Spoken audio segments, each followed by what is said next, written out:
peşime yüzün ve bırakmadı kaç yıl boyu. Boylu boyunca uzandım yanına, ama bana dönük değildi yüzün.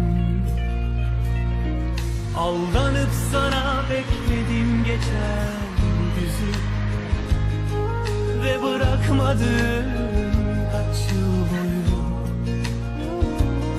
Zaman dolunca geldiysem yanına, sebep sana o gün verdim sözüm. Dön diye yalvarırken düştü elimden gururum.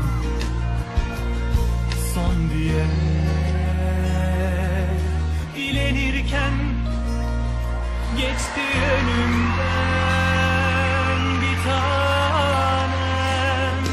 Yine dolacaksa gözlerim sensiz olsun diyelim.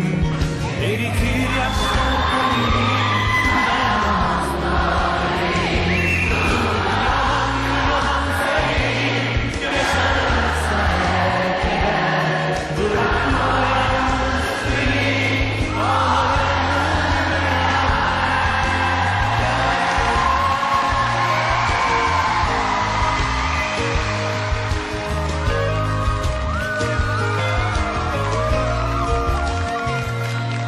ayrılık günü düştü peşime yüzün ve bırakmadı kaç yıl boyu.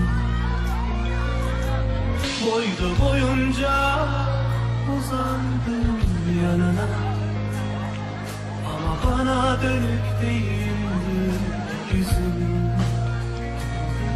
Aldanıp sana bekledim geçen güzü ve bırakmadım kaç yıl boyu.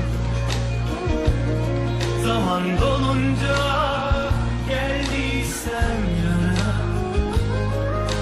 sebep sana o gün verdim sözüm. Dön diye yalvarırken düştü elimden gururum.